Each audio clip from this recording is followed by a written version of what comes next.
अस्सलाम वालेकुम। Welcome to my channel Kashaf voice पुरअसरार कहानियाँ। कहानी शुरू करने से पहले आप सबसे गुजारिश है मेरे चैनल को सब्सक्राइब करें, बेल आइकन को क्लिक करें ताकि मेरी नई आने वाली वीडियोस का नोटिफिकेशन आपको मिल सके। शुक्रिया। चलते हैं कहानी की तरफ। सिकंदर साहब के लिए तो जैसे आज ईद का दिन था। आज इनके पोते पोतियाँ नवासे नवासियाँ इन्हें बताए बगैर इनके पास पहुँचे थे। इस गैर मुतवक्का सरप्राइज़ से सिकंदर साहब बहुत ही खुश थे। रात के खाने से फारिग होकर अब सब लड़के लड़कियों ने इनके गिर्द घेरा डाल रखा था। नथिया गली में बर्फ़बारी कब की शुरू हो चुकी थी। नथिया गली की खूबसूरती बर्फ़बारी के दिनों में बहुत बढ़ जाती है, मगर सिकंदर साहब को तो नथिया गली बहुत पसंद थी। अपनी बेगम के वफ़ात के बाद उन्होंने यहाँ सकूनत इख्तियार कर ली थी। सिकंदर साहब सकीना का टीचर्स के मालिक से थे। सिकंदर साहब सकीना कॉटेज के मालिक थे। कॉटेज का नाम सकीना उन्होंने अपनी मरहुमा बेगम के नाम पर रखा था। ये 20 के करीब खूबसूरत लकड़ियों के कॉटेज थे जो नथिया गली के बहुत ही रूह अफ़ज़ा मुकाम पर वाक़ थे। सिकंदर साहब ने अपने रिटायरमेंट के पैसों से ये प्रॉपर्टी ख़रीदी थी। गर्मियों के महीने में टूरिस्ट इतना कमा लेते थे कि सर्दियों की इनको फ़िक्र ना होती। सर्दियों में भी बाज़ दफ़ा बर्फ़बारी देखने के शौकीन लोग इनके पास आकर ठहर जाते। इस तरह इन्हें रिटायरमेंट का वक्त बेहतर तौर पर गुजारने का मौका मिल गया था। उन्होंने 4 मुकामी लोग नौकर के तौर पर रखे हुए थे जो दिन भर सकीना कॉटेज में काम करते और रात को अपने गाँव में वापस चले आते। रात के वक्त बाज़ दफ़ा सिकंदर साहब अकेले भी होते, मगर उन्होंने अपनी ज़िंदगी की मसरूफियात कुछ चीज़ ऐसी बना ली थी कि वो अकेले होकर भी अकेले नहीं होते थे। आजकल वो अपने मुशाहिदात और तजर्बात से एक किताब की शक्ल देने में मसरूफ़ थे। इस वक्त भी आतिशदान में लकड़ियाँ जल रही थीं। इनके चटकने से पहले सुर्ख और जर्द अंगारियाँ सी उठ रही थीं। कमरे में आतिशदान के सामने एक आराम कुर्सी और चंद आराम सोफ़े पड़े हुए थे। दीवारों पर सिकंदर साहब के दौरान सर्विस की तस्वीर लगी हुई थी। चंद फैमिली फ़ोटो भी लगे हुए थे। फ़िज़ा जो सिकंदर साहब की नवासी थी और एक 5 स्टार होटल की शेफ़ भी थी। एक दफ़ा काफ़ी सर्व कर चुकी थी। सब लड़के लड़कियां मूंगफलियां, दीगर ड्राई फ्रूट और गजक खाते सिकंदर साहब की मज़े मज़े की बातें सुन रहे थे। कॉलेज में विंटर ब्रेक कब का शुरू हो गया था, इसीलिए लड़के लड़कियों ने अपने अपने वालिदैन को मजबूर किया कि विंटर ब्रेक तो सिकंदर साहब के साथ ही गुजारना चाहिए। इस तरह सिकंदर साहब की इंतहाई मसरूफ़ औलाद जो कि 2 बेटे और 2 बेटियों पर मुश्तमिल थी। सिकंदर साहब अपने बच्चों की आमद के बाद बहुत खुश थे। इनके बच्चे तो इनके साथ इतना वक्त नहीं गुजारते जितना इनके पोते और पोतियाँ, नवासे और नवासियाँ इनके साथ वक्त गुजारते थे। कुल मिलाकर 12 टीन जिसका ये ग्रुप था। शहरोज़ ने मूंगफलियाँ खाते खाते कहा, दादा आपकी किताब कहाँ तक पहुँची? क्या नए साल की पहली सेमाई में शाया हो पाएगी?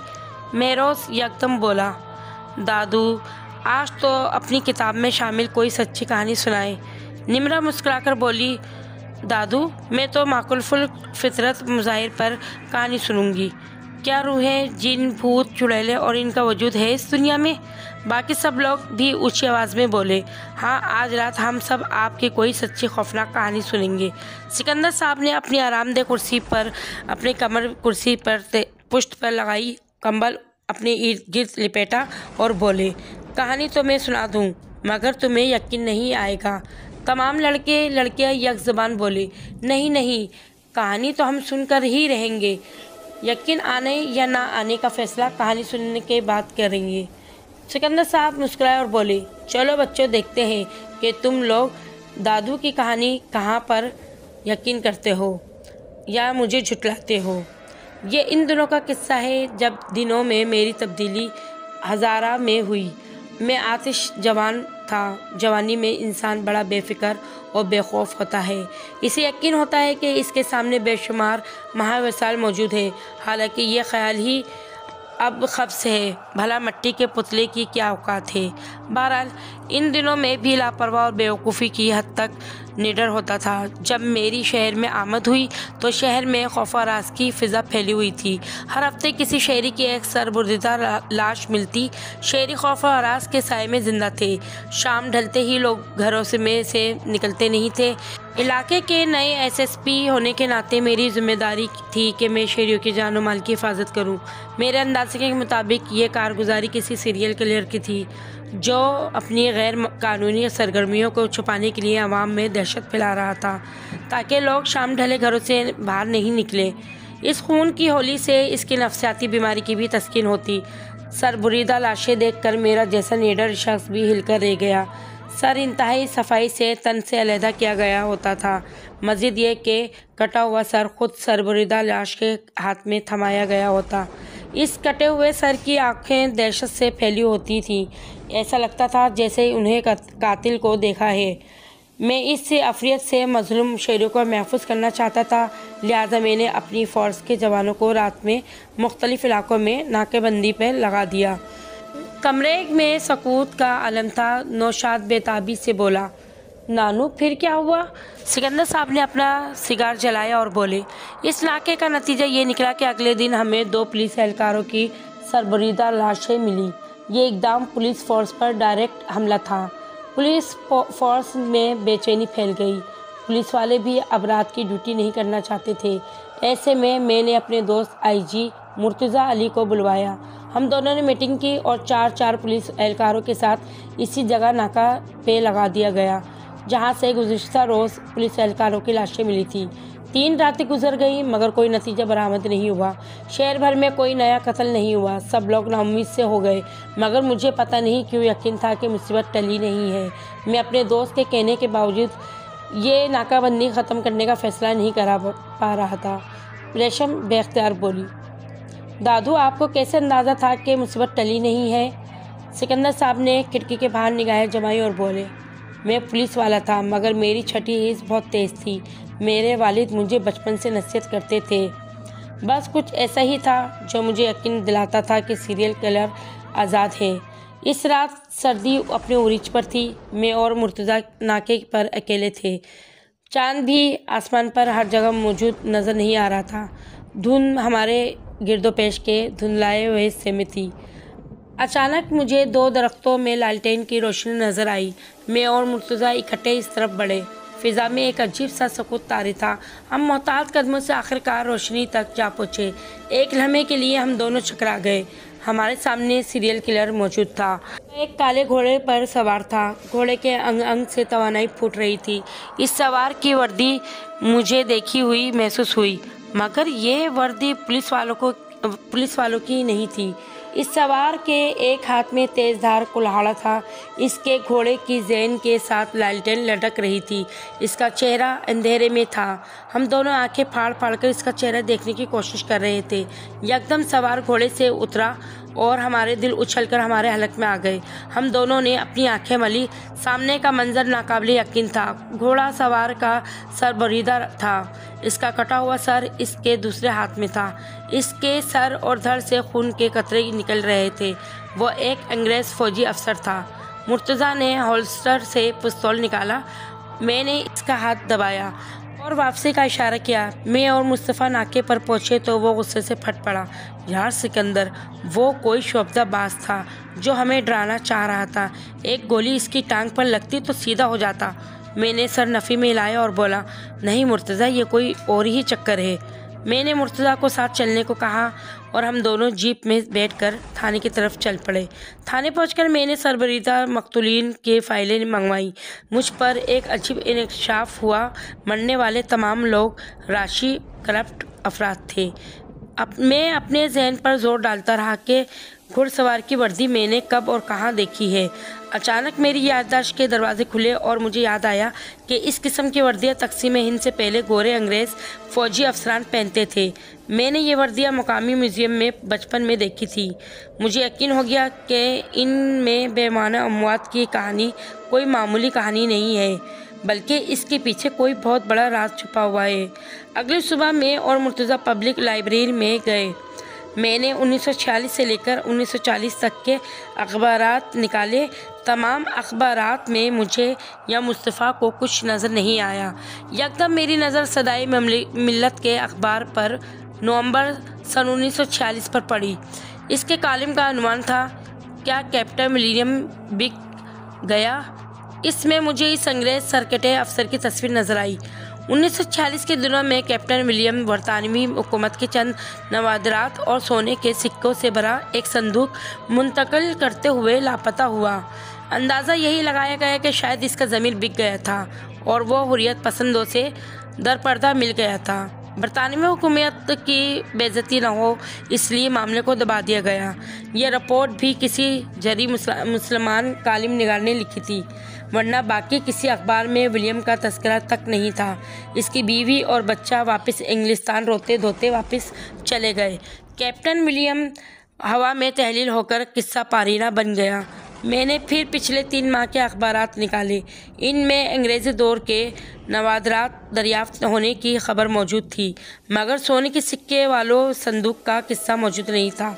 मैं महकमा आसार कदीमा में मुस्तफ़ा को लेकर पहुंचा और वो नवादरात देखने की ख्वाहिश जाहिर की जो खुदाई के दौरान मिले थे। महकमे डायरेक्टर के साहब ने सरबरीदा लाश बन चुके थे, क्योंकि पुलिस की रिपोर्ट के मुताबिक पहले शिकार वही हुए थे।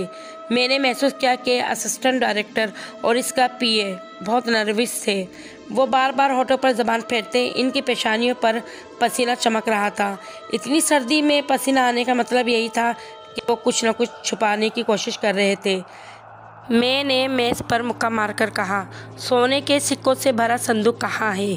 पुलिस वालों का तो खौफ मुर्दे को भी बोलने पर मजबूर कर देता है, तो मेरे सामने तो नाम नहाद शरीफ लोग मौजूद थे। मेरी सुरख आँखें और जारहाना तेवर देखकर इन पर कपकपाहट तारी हो गई। असिस्टेंट डायरेक्टर और उसका असिस्टेंट चाबी वाले तोते की तरह बोलने लगे। उन्होंने हमें पूरी तफसील सुना दी।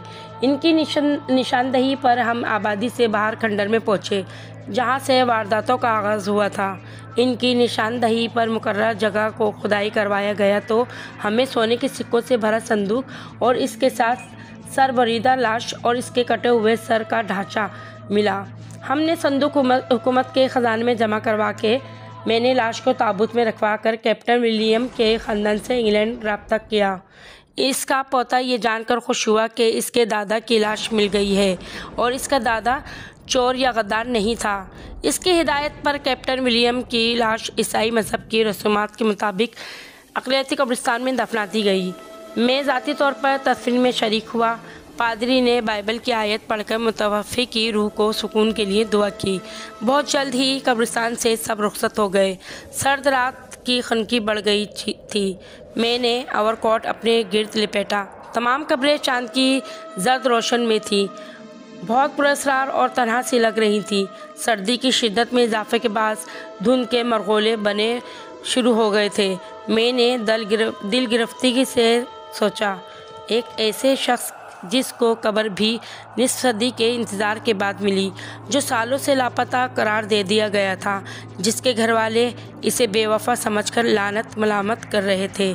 अचानक मुझे घोड़ों की टापों की आवाज़ सुनाई दी। मैंने सर उठाकर देखा। कैप्टन विलियम मेरे सर पर मौजूद था। आज इसका सर इसके हाथों में नहीं था, बल्कि अपनी जगह पर मौजूद था। इसके हाथ में कुल्हाड़ा भी नहीं था। वो मुस्कुराया और बोला, तुमने मुझे शांति दिया। मेरे अपने साथी लेफ्टिनेंट एवरेट ने मुझे मारकर सोना छीनना चाहा, मगर मेरा सर कटने से पहले मैंने इसको भी जहन्नुम रसीद कर दिया। मैंने सारा वक्त ये सोचता था कि मेरे बीवी बच्चे को पता चल जाएगा कि मैं चोर और गद्दार नहीं, मैं तुम्हारा एहसानमंद हूँ। मेरा मुंह खुला देखकर वो मुस्कुराया और बोला, हमने हिंदुस्तान पर हुकूमत यहाँ की ज़ुबान सीख कर की। मैंने जिन लोगों को मारा वो चोर और रिश्वतखोर थे, जो खुद बुरा काम करते हैं और दूसरे को इस जाल में फंसा देते हैं। मैं बुरे लोगों को इनके अंजाम से मिलवाता था। जब इस डायरेक्टर ने मेरी लाश और सोने के संदूक का मिलने का ऐलान नहीं किया, तो मेरी सालों की तड़पती रूह गम और गज़ब का शिकार हो गई और मैंने तमाम बेईमान लोगों को सबक सिखाने का इरादा कर लिया। मगर तुम्हारी ईमानदारी और बहादुरी ने मुझे जीत लिया। मैं अब अपनी मंजिल पर जा रहा हूँ, जहाँ मेरी बीवी जेनिट और मेरा बेटा जॉन मेरा इंतज़ार कर रहे हैं। वह आहिस्तगी से चलता अपनी कब्र के करीब पहुँचा और धुंध में मुद्दगम हो गया। इस रात कब्रिस्तान से निकलते हुए मुझे यकीन था कि अब सरकटा सवार किसी की शिकार में नहीं निकलेगा। शायद हर शख्स अपनी दास्तान का इख्तिताम मुनासिब तरीके से चाहता है। शायद हर कब्र के साथ एक कहानी मुंसलिक होती है जो चाहती है कि इसको कोई सुना जाए। कमरे में मौजूद तमाम लोग हैरतज़दा सिकंदर साहब को देख रहे थे। सिकंदर साहब मुस्कुराए और बोले, चलो बच्चों, शब खैर। तमाम लड़के लड़कियां बेअख्तियार बोले, ये कहानी थी या नहीं थी? सिकंदर साहब मुस्कुराए और बोले, मैंने कहा था ना, तुम लोग यकीन नहीं करोगे। कमरे में लकड़ियाँ चटकने की आवाज़ें आ रही थी। बाहर सर्द चांदनी बर्फ़ पर अजीब बहार दिखा रही थी। सिकंदर साहब सीटी बजाते अपनी ख्वाबगाह की तरफ चल पड़े। तो नाज़रीन, आज की हमारी ये कहानी आपको कैसी लगी आप हमें ज़रूर कमेंट बॉक्स में ज़रूर बताइए और अपना बहुत बहुत ख्याल रखें। मेरी कहानियों का पसंद करने का बहुत बहुत शुक्रिया। आप अपना कोई किस्सा, कोई वाक़या, कोई आप बीती हमसे ज़रूर शेयर करें। अल्लाह ताला आपको अपने हिफ्ज़-ए-मान में रखे। आमीन। अल्लाह हाफिज़।